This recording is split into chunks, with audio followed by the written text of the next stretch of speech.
Let's be real for a second. Every single day, we're just absolutely bombarded by a tidal wave of information. It's coming at us from all sides, all the time. And honestly, it's chaotic. It really feels like a constant battle for our attention.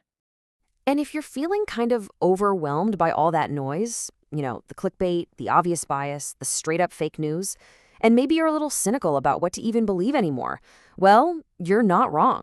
That is a totally normal way to feel about the media landscape today. But what if I told you that behind all that chaos, there's actually a system, a code of ethics that's designed to be a guardrail, a set of principles that has guided professional journalists for decades? It's a promise they make to us, the public. We're talking about media ethics. And look, this is not some dusty, boring rule book sitting on a shelf. In today's world, it's basically become a critical defense system for the truth itself. It's what's supposed to separate real professional journalism from just, content. So, the most widely recognized code, which comes from the Society of Professional Journalists, is built on four fundamental ideas. The best way to think about them is as four huge pillars holding up this massive structure of public trust. But as we're about to see, every single one of those pillars is under some serious pressure right now. All right, let's start with the first, and you could argue the most important pillar. Seek truth and report it. I mean, this is the bedrock, right? This is the absolute core mission of journalism. And listen to how the code actually phrases this. It's a call to action. It's not just about finding facts. It's about having the courage to interpret them honestly and fairly. It's an active, really demanding process. So here's where the rubber really meets the road, the massive tension between the ideal and the reality.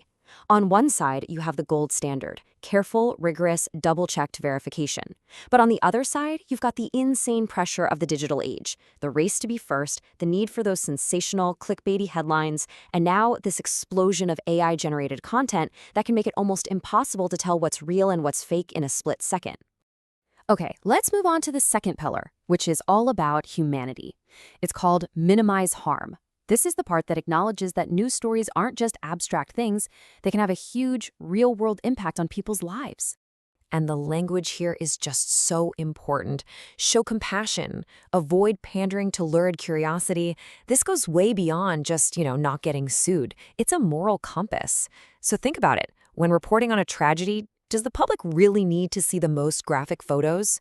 Should a victim's name be published before their family even knows? That's the ethical line this pillar is all about, the line between informing the public and exploiting a tragedy for clicks. But here we go again. We see that same conflict.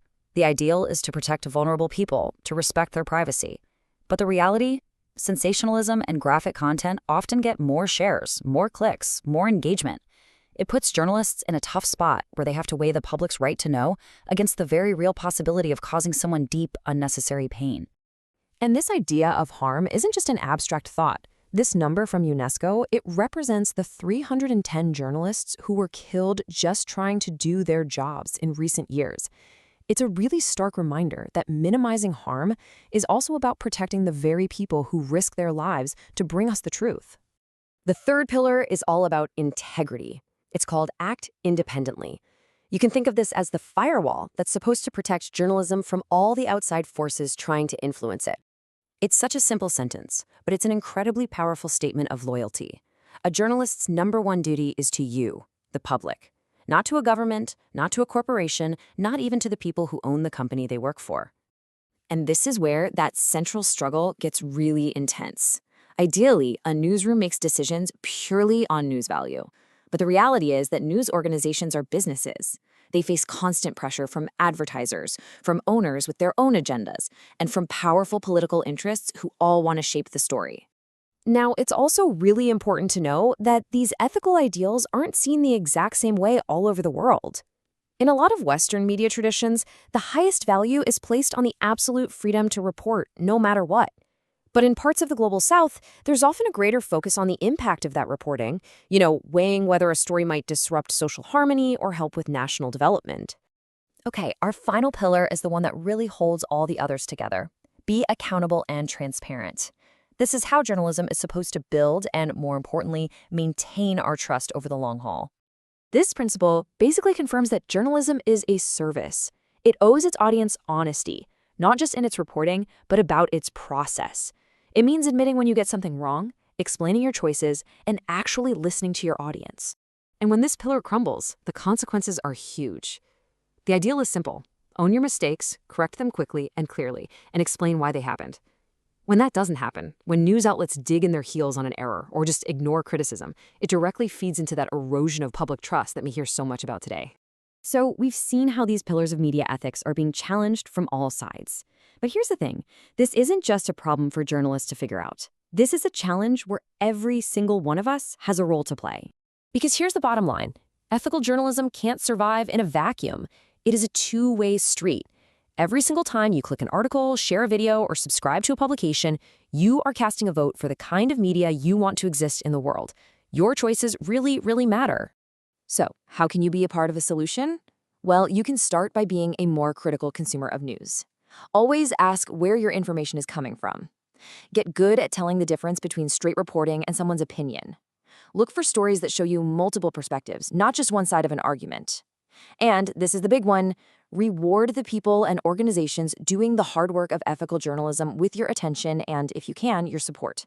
Your conscious choices create a demand for quality. They send a powerful signal to the entire industry that things like accuracy, fairness, independence, and accountability aren't just nice-to-haves. They're essential. You actually become part of that defensive architecture for the truth. So, I'll just leave you with this one question to think about. We've spent this time talking about the code of ethics that guides professionals.